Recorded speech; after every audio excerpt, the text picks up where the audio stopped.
నమస్కారం అండి. నమస్కారం. కంచి కామకోటి పీఠ ఆస్థాన విద్వాంసులు, ఉమ్, డాక్టర్ సంస్కృతాంధ్ర పండితులు డాక్టర్ ధూళిపాళ్ల రామకృష్ణ గారికి సాదర ఆహ్వానం. ఆమ్, గురుగారు, ఈ, ఆ, త్వరలో ఆ, వ్యాస పౌర్ణమి వస్తున్నది, ఆ, చాతుర్మాస దీక్ష. దాని ఆ, గురించి కాస్త మాకు, మా ప్రేక్షకులకు అందరికీ కాస్త వివరం ఇస్తారా? ఆ, తప్పకుండాను. ఆ, అందరికీ, ఇందులో పాల్గొన్న వారందరికీ నమస్కారం. ఆ, శ్రీమతి అనురాధ గారు మనందరి కోసం, అంటే మనందరి కోసం అంటే నన్ను కూడా కలుపుకుంటున్నాను, చెప్పే నాకు వినే మీకు కూడా ఒక మ్, ఒక మంచి కలిగించాలి. ఎందుకంటే ఏ పర్వదినం వచ్చినా కూడా మన ఇండియన్ పర్స్పెక్టివ్లో మనం ఏవేవో రకరకాల పనులు చేస్తున్నాం. చాలా ప్రతిరోజు మనకి ఇంపార్టెంటే. భగవంతుడు సృష్టించిన ప్రతిరోజు ఇంపార్టెంటే. అందులో కొన్ని అయినా మనం ముఖ్యంగా ఆచరిస్తామని చెప్పి మన వాళ్ళు చాలా వాటిని ఎంఫసైజ్ చేస్తూ వచ్చారు. అయితే ఇప్పుడు ఈ వ్యాస పూజ అనేది ఆషాఢ పూర్ణిమ రోజు వ్యాసుల వారికి పూజ చేస్తారు. ఎందుకు చెయ్యాలి ఈ పూజ? అసలు వ్యాసులు ఏమిటి, ఆయనకు పూజ చేయటం ఏమిటి, పూజ చేసేవాళ్ళు ఎవరు, ఆ చేసేవాళ్ళకు ఉండే నియమం ఏమిటి, ఇదంతా కూడా మనం ఇప్పుడు తెలుసుకుందాం. అయితే మనకి ఈ భారతీయమైనటువంటి మన సనాతన ధర్మానికి, వైదిక ధర్మానికి వేదాలే ఆధారం. అన్నింటికీ వేదాలే ఆధారం. ఆ వేదాలు ఎంత ఎంత వాటికి అవి ఎంత అంటే ఇప్పుడు సుమారు ఇప్పుడు రామాయణం ఉంది. రామాయణం 24,000 శ్లోకాస్ అంటున్నాం. భాగవతం ఉంది, 18,000 శ్లోకాస్ అంటున్నాం. మీరందరూ నారాయణీయం నేర్చుకున్నారు, అలాగే ఇంకా ఇంకా ఏవేవో నేర్చుకున్నారు. ఆ నేర్చుకున్న వాటికి ఒక కొంత ఇంత ఇన్ని వాళ్ళు దానిలో ఇన్ని శ్లోకాస్ ఉన్నాయి, ఇలా ఇలా మీరు చెప్పుకుంటున్నారు. మరి వేదం ఎంత ఉంది అంటే అనంత వై వేదా. వేదానికి అంతు లేదుట. వేదాన్ని ఎవడు రాశాడు అంటే రాసినవాడు ఎవడూ లేట. వేదం భగవంతుడి యొక్క ఉచ్ఛ్వాస నిశ్వాస రూపం. అంటే గాలి పైకి పీల్చుకోవడం వదలటం ఉంటుంది. అంటే భగవంతుడు శాశ్వతుడు. భగవంతుడు పుట్టడం పోవడం మధ్యలో ఉండడం ఉండదు. ఎప్పుడూ ఉంటాడు భగవంతుడు. భగవంతుడు ఉన్నాడు, ఎప్పుడు ఉన్నాడు. ఆయన ఉచ్ఛ్వాస నిశ్వాసాలు అంటే వేదం కూడా ఎప్పుడూ ఉంది. భగవంతుడి లాగానే శాశ్వతం వేదం. దాన్ని ఎవరూ సృష్టించలేదు. ఆయనతో పాటే ఆయన ఉచ్ఛ్వాస నిశ్వాసాలు కూడా ఎలా వస్తాయో వేదం కూడా భగవంతుడిలాగానే అనాది, ఎవరు తయారు చేయలేదు. ఎందుకంటే దాన్ని ఉచ్ఛ్వాస నిశ్వాస రూపం అన్నారు కాబట్టి. అయితే అంత వేదాన్ని చదవాలనుకున్నాడు ఒక ఆయన. ఆయన పేరు భరద్వాజుడు. ఒక ఋషి ఆయన. ఆయన ఒక 100 సంవత్సరాలు ఆయుర్దాయం అనుకుందాం. ఆ 100 సంవత్సరాలు వేదాధ్యయనం కోసమే. అంటే ఆ రోజుల్లో వాళ్ళకి ఇంకా 100 years కన్నా ఎక్కువ వాళ్ళ లైఫ్ స్పాన్ ఉండేది. వాళ్ళు చాలా నియమంగా బ్రతికారు కాబట్టి. సో వేదాధ్యయనం మొదలుపెట్టాడు. వేదాధ్యయనం మొదలుపెట్టిన తర్వాత ఒక 100 సంవత్సరాలు వేదాలు చదివేశాడు. అంతకాలం వేదం చదివినాడు అంతకుముందు ఎవడూ లేడు. దాంతో స్వయంగా ఇంద్రుడు పెద్ద విమానం వేసుకొని వచ్చాడు. ఇంద్రుడు అంటే ఎవరు? దేవరాజు, స్వర్గలోకానికి అధిపతి. ఆయన వచ్చి, భరద్వాజ, నీకు టైం అయిపోయింది, చక్కగా వేదం చదివావు, రామ్మా నేను తీసుకెళ్తాను, స్వర్గానికి తీసుకెళ్తానన్నాడు. మంచివాడివయ్యా, నువ్వు చాలా పెద్ద మనిషిలాగా ఉన్నావు, అక్కడ పెద్ద దేవుడివి, పెద్ద మనిషి కాదుగా, నా కోసం ఇంత కష్టపడి వచ్చావు, నాకు చాలా బాగుంది, నిన్ను చూస్తుంటే ఒక చిన్న కోరిక కోరతాను, కాస్త ఏదైనా నాకు ఇస్తావా అంటే, అయ్యో ఇంత బాగా చదువుకున్న వాడివి, నీకు తప్పకుండా ఇస్తానన్నాడు. ఏం లేదు, కొంచెం నేను ఇది కంప్లీట్ చేసేసేయాలి ఉంది, నాకు వేదం అంతా చాలా చదివేశాను, ఇంకా కొంచెమే ఉంది, ఆ కొంచెం అయిన తర్వాత వస్తానన్నాడు. సరే, కాబట్టి ఓ 100 సంవత్సరాలు నాకు ఇచ్చేస్తే నేను కంప్లీట్ చేసుకుంటా అన్నాడు. సరే, ఇంకో 100 సంవత్సరాలు ఇచ్చాడు. మళ్ళీ వచ్చాడు, మళ్ళీ ఇదే మాట, మళ్ళీ 100 years ఇచ్చాడు. ఇలాగ 300 years ఇచ్చాడు ఆయనకి. 300 years అయిపోయిన తర్వాత ఇంకా రానంటాడే, కొంచెమే మిగిలింది, కొంచెమే మిగిలింది అంటాడు. పూర్తిగా వేదం చదువుకోవాలి కోరిక ఆయనకి. సరే, అప్పుడు ఏం చేశాడు ఇంద్రుడు? ఒక 3 కొండల్ని సృష్టించాడు ఆయనకి ఎదురుగా. అందులోంచి 3 గుప్పెళ్ళు తీసి, గుప్పెడు అంటే తెలుసు కదా మీకు, ఒక పిడికిలి అంటే ఫిస్ట్ అంటామే, 3 గుప్పెళ్ళు తీసి పోసాడు. బాబు, నువ్వు చదివిన వేదం ఇప్పటికి 300 ఏళ్లలో ఈ 3 గుప్పెళ్ళే అన్నాడు. కాబట్టి వేదం అంతా చదవడం సామాన్యం కాదు, అంత పెద్ద వేదం. అయితే మరి వేదం చదువుకోవాలి అందరూ, ఆ వేదంలో ఉన్నది అందరికీ తెలియాలి. ఒక మనిషికి ఒక ఉపయోగం చేసి వేరే వాళ్ళకి చేయకుండా ఉండకూడదు, పక్షపాతం చూపించకూడదు, వీళ్ళు వాళ్ళు వాళ్ళు వీళ్ళు అనకూడదు. అందరికీ కోసం బయలుదేరిన వేదాన్ని భగవంతుడు ఎవరి పట్ల పక్షపాతం ఉండకూడదు కదా దేవుడికి. అలాంటప్పుడు మరి ఎలాగా అని చెప్పి అనుకుంటే ఆ అప్పుడు భగవంతుడే స్వయంగా వేదవ్యాసుడిగా జన్మించాడు. ఈ కలి యొక్క ఆరంభంలో, ద్వాపర యుగం చివర ఈ కలియుగ ఆరంభంలో వచ్చి శ్రీ మహావిష్ణువే వేదవ్యాసుడిగా అవతరించి ఏం చేశాడంటే మొత్తం వేదాన్ని డివైడ్ చేశాడు 4 వేదాస్గా, 4 వేదాలుగా. తర్వాత ఋగ్వేదాన్ని 21 శాఖాస్ అంటే బ్రాంచెస్ అన్నమాట. యజుర్వేదాన్నేమో మరి 100 శాఖలుగా చేశాడు. సామవేదాన్ని 1000 శాఖలుగా చేశాడు. అథర్వణ వేదాన్ని 9 శాఖలుగా చేశాడు. మొత్తం 1121 శాఖాస్. ఈ మొత్తం ఈ వేదాన్ని ఇన్ని భాగాలుగా చేసి ప్రతి శాఖలో మొత్తం వేదంలో ఉండే అంతా విషయం వచ్చేటట్టుగా పెట్టాడు. అబ్రిడ్జ్డ్ వర్షన్ ఆఫ్ ఎంటైర్ వేద అన్నట్టు చేశాడు. సో అలా చేసి మొత్తం ఋగ్వేదం అంతా ఒక శిష్యుడికి, యజుర్వేదం అంతా ఒక శిష్యుడికి, సామవేదం అంతా ఒక శిష్యుడికి, సుమంతుడు, పైలుడు ఇలా వాళ్ళకి అలా అథర్వణ వేదం ఒక శిష్యుడికి చెప్పాడు. చెప్పి వాళ్ళని మొత్తం ప్రపంచం, ఆనాడు ఉన్న ప్రపంచం ఎంతుందో ఆ ప్రపంచంలో అన్ని ప్రదేశాలకి పంపించాడు. పంపించి మీరు ఈ వేదాన్ని, అంటే ఆ రోజుల్లో వేదాన్ని ఎలా చదువుకోవాలి? గురుముఖోచ్చారణ అనూచ్చారణం. అంటే గురువు గారు చదివితే శిష్యుడు పలకాలి. అంటే ఉచ్చారణలో తేడా రాకూడదు, ఆ యాక్సెంట్లో తేడా రాకూడదు. అలా నేర్పి పంపించి మీరు దీన్ని మళ్ళీ ఓరల్ ట్రెడిషన్తో అంతా ప్రచారం చేయండి అన్నాడు. సో అంత పెద్ద వేదాన్ని విభాగం చేయడం, ఆ విభాగాన్ని మళ్ళీ మళ్ళీ విభాగం చేయడం, అందులో డివిజను, ఆ డివిజన్ అంతా నేర్పడం, నేర్పి మొత్తం ప్రపంచంలో వేదాన్ని ప్రసారం చేయడం. అయితే ఈ వేదం అందరూ చదువుకోగలరా? చాలా నియమాలతో వేదాన్ని అధ్యయనం చేయాలి. అందరికీ నియమాలు ఎలా కుదురుతాయండి? ఇది ఆచారం, ఇలా పాటించు, అలా చెయ్యి, ఇలా చెయ్యి అంటే ఎవడు వింటాడండి? ఆ వేదం అందరి కోసం కదా వచ్చింది. సో ఆ వేదంలో ఉన్న విషయం ఆ నియమాలు పాటిస్తూ అధ్యయనం చేయలేని వాళ్ళ కోసం ఆయన పురాణములు రాశాడు. 18 పురాణాస్ రాశాడు. అందులో ఈ వేదంలో ఉన్న విషయాలన్నీ చెప్పేశాడు. ఈ నియమం లేకుండా అందరికీ కూడా, అన్ని వర్ణాల వాళ్ళకి, ఉపనయనాలు అవి చేసుకోలేని వాళ్ళకి, వీళ్ళందరికీ ఆ పురాణాలు వింటే ఆ వేదంలో ఉన్న విషయం అంతా తెలిసిపోతుంది. ఇలాగ అందరి కోసం వేదాన్ని, వేదంలో ఉండే విషయాన్ని అందించిన మహానుభావుడు. సరళంగా అంటే ఒక్కొక్క శాఖ చదివితే మొత్తం వేదం చదివినట్టు అయిపోతుంది. ఆ శాఖ ఒక 8 సంవత్సరాలు చదివితే సరిపోతుంది. ఆ 8 సంవత్సరాలు చదివిన వాడిని ఇప్పుడు ఘనపాఠి ఘనపాఠి అంటున్నారు. వేదం చదువుకున్నాడు ఆయన, అది చదివాడు, ఇది చదివాడు అంటున్నారు. సో ఇలాగ చేశాడు ఉపకారం. ఇది ఎందుకు చేశాడు అంటే కరుణ. ఎంత కరుణండి! మొత్తం మనం తెలుసుకో అంటే ఒకటి తెలిస్తే అంతా తెలుస్తుంది. ఆ ఒకటి ఏమిటి అనే ప్రశ్నతో వేదాల చివర్లో, ఉపనిషత్తుల్లో మొత్తం మనకి తెలియవలసిన, ఈ జీవితంలో తెలుసుకోవలసిందేదో, ఎన్ని చదువులు చదువుకున్నా ఆ చదువుల వల్ల అసలుదేదో తెలుసుకునే చదువు కోసం మనం ఆలోచించగలగాలి. అప్పుడు అసలు ఏమిటి అంటే సత్యం ఏది, మన స్వరూపం, మనమే సత్యం, అంటే ఆత్మే సత్యం, అది ఏమిటి, దాని గురించిన విచారణ అంతా కూడా చివరిలో చేశాడు. మొత్తం ఇది ఇలా చేసినందుకు ఆ వేదవ్యాస మహర్షి ఇంత ఉపకారం చేసినందుకు లోకానికి, ఆయన ఆవిర్భవించిన రోజు, ఆయన ఏ రోజైతే మనందరికీ కనపడ్డాడో, పుట్టాడో, లేకపోతే ఆ రోజు ఆయనకి పూజ చేస్తారు. ఎవరు చేస్తారు పూజ?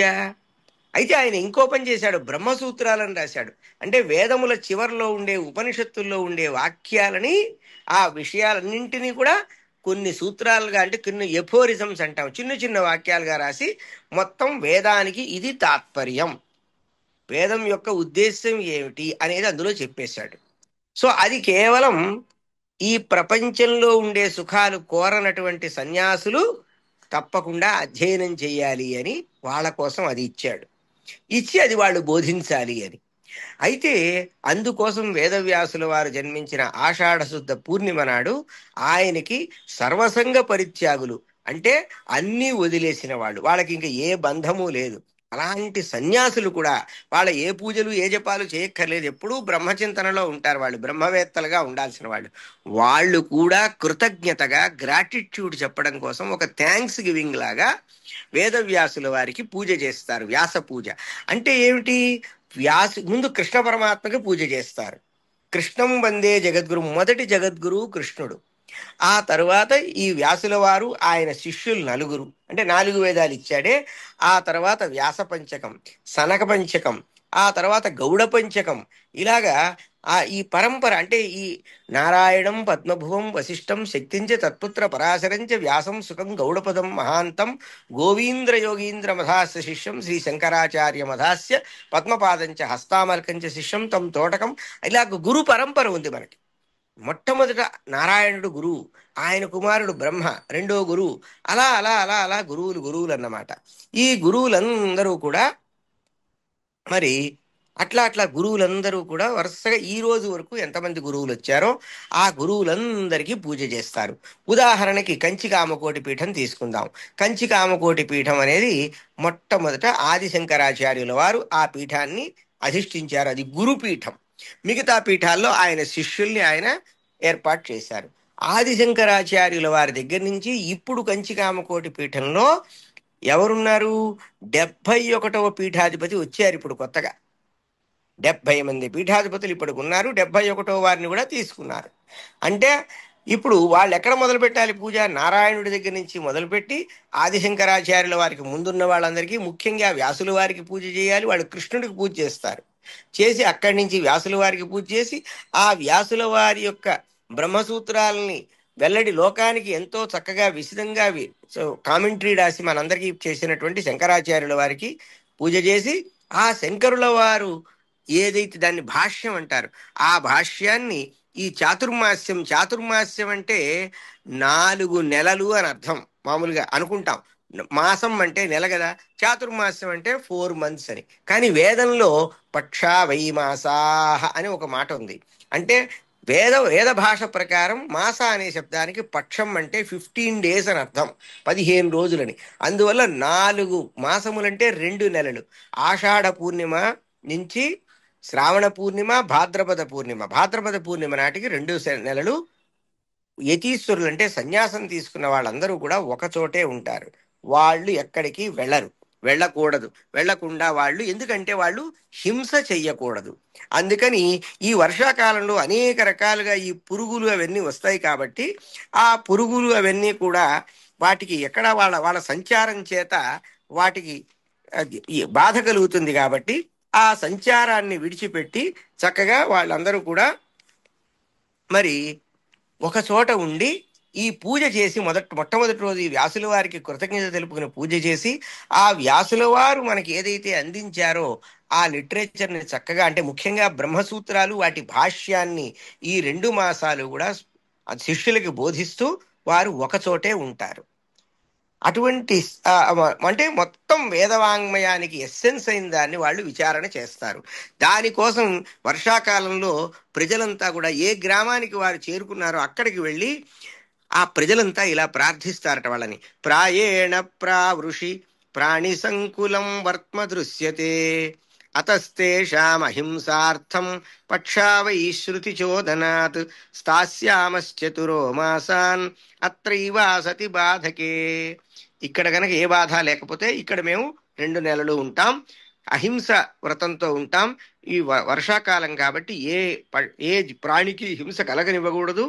అయితే వేదం చెప్పింది కాబట్టి 2 మాసాలు అనే అర్థం కాబట్టి 2 మాసాలు ఇక్కడ ఉంటామంటే ప్రజలంతా అంటే వారు ఆ సన్యాసి చెప్పాలి ముందు. చెప్పిన తర్వాత ప్రజలంతా అంటారు, నివసంతు సుఖేనాత్ర గమిష్యామ కృతార్థతాం. అయ్యా మీరు మా ప్రదేశంలో నివసించండి ఈ 2 మాసాలు, మేము కూడా కృతార్థం అవుతాం మీ ఉపదేశాల వల్ల. యథాశక్తి చ శుశ్రూషాం కరిష్యామో వయం ముదా, మా శక్తి మేరకు మీకు సేవ చేస్తాం అని వీరు చెప్తారు. చెప్పిన తర్వాత వారు ఆ సంకల్పం చేసి అక్కడ ఆ 2 మాసాలు ఉంటారు. అయితే కేవలం బ్రహ్మ విచారం, పూర్తిగా అహింస విధానంలో ఉంటారు కాబట్టి ఎక్కడా సంచారం లేకుండా నిరంతరం బ్రహ్మానుచింతనం, ఆ బ్రహ్మం అంటే పరబ్రహ్మతత్వాన్ని అనుసంధానం చేస్తూ ఉంటారు. కాబట్టి ఆ సమయంలో వారిని సేవించటం అనేది చాలా గొప్ప విషయం. ఈ చాతుర్మాస్యం అనేది చాలా ప్రశస్తమైంది. భగవంతుడు శ్రీ మహావిష్ణువు యోగనిద్రలో ఉంటాడు ఆ సమయంలో. వీరంతా కూడా ఆ యోగనిద్రలో ఉండి మనందరినీ కూడా నిద్రపోతున్నట్టు నటిస్తాడు. యోగనిద్ర అంటే ఏమిటి? మన గురించి ఆలోచిస్తూ పడుకుంటాడన్నమాట. ఆయన మళ్ళీ ఆ యోగనిద్రలో ఉన్నటువంటి పరమేశ్వరుణ్ణి, ఆ శ్రీ మహావిష్ణువుని ధ్యానం చేస్తూ, ఆది గురువు ఆయన, అలా ధ్యానం చేస్తూ వీరు ఆదిశంకర భగవత్పాదుల వారు ఆ మొత్తం వేదానికి ఏది తాత్పర్యమో దాన్ని ఏదైతే రాశారో భాష్యం, ఆ భాష్యాన్ని వారు అందరికీ బోధ చేస్తూ, అందులో ఉండే విషయాలను బోధిస్తూ, ఒకచోటే ఉండి అనుష్ఠానం చేస్తూ, ఆ ప్రదేశంలో ఉన్న వారందరినీ కూడా అనుగ్రహిస్తూ, ఎలాంటి సంచారం చేయకుండా, సంచారం వల్ల ఏ ప్రాణికైనా హింస కలుగుతుంది కాబట్టి వర్షాకాలంలో ప్రాణులు ఎన్నో వస్తాయి కాబట్టి ఏ ప్రాణికి హింస లేకుండా, చిన్న పురుగు కూడా హింస లేకుండా వారు ఒకచోటనే ఉండి ప్రశాంతంగా బ్రహ్మానుసంధానం చేస్తూ ఉంటారు. కాబట్టి ఆ సమయంలో వారికి భిక్షావందనం చేయడం. భిక్షావందనం అంటే వారికి వారికి కావలసినటువంటిది ఏదైతే భిక్ష అంటే వారు ఏదైతే తీసుకుంటారో, వారు చాలా పరిమితంగా నియమంగా తీసుకుంటారు కదా, దానికి తగ్గట్టుగా వారికి ఆ వసతిని మనం కల్పించటం. దానివల్ల అనంతమైన పుణ్యం. ప్రపంచంలో ఉత్తమమైన ఆశ్రమం ఏమిటి? సన్యాసాశ్రమం. అందరూ సన్యాసి స్థితిని పొందలేరు కదా.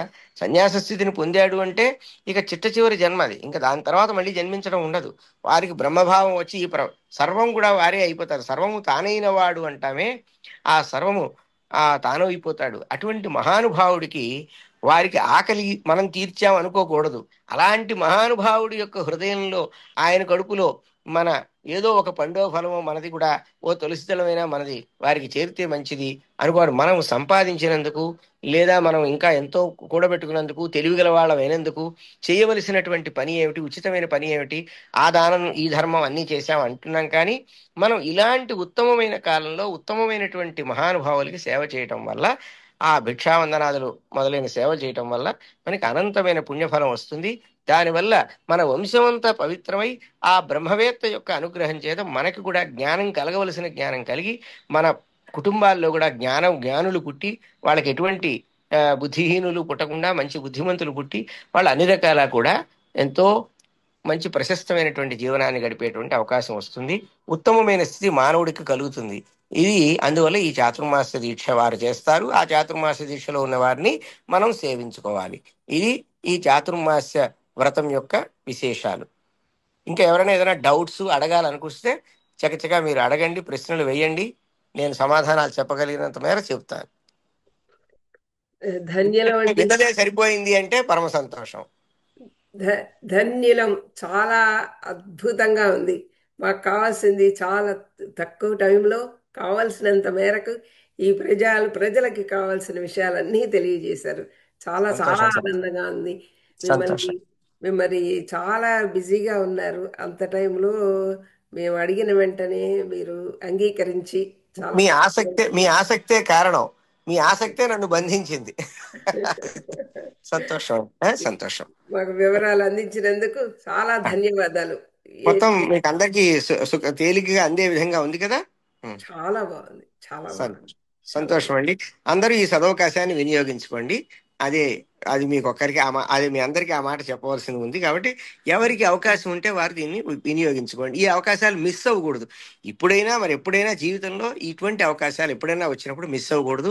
దొరికితే ఈ అవకాశాన్ని ఉపయోగించుకోవడం వల్ల మనం ఎన్నో మంచి పనులు చేస్తున్నాం. కాబట్టి ఇది అన్నిటికన్నా ఉత్తమోత్తమైన పని. వ్రతానాం ఉత్తమం అని చెప్తూ ఉంటారే, అలాగే ఇది చాలా ఉత్తమమైంది అనమాట. అది సంతోషం అండి. చాలా నమస్కారం. విషయాలు, చాలా మంచి విషయాలు తెలియజేశారు. చాలా ఆనందంగా ఉంది. మీరు ప్రజలకి మీరు చాలా సేవ చేసినట్టే. ఈ వీడియో మొత్తం అందరికీ పంపిస్తాను. అందరికీ సంతోషం. తెలియచేయాలనే ఆకాంక్షతో మిమ్మల్ని అడిగాను. మీరు టైము తీసుకుని మా కోసం వచ్చినందుకు ధన్యవాదాలు మా అందరి తరఫున. సంతోషం. ఉంటాను. మంచిది. జై శ్రీరామ్.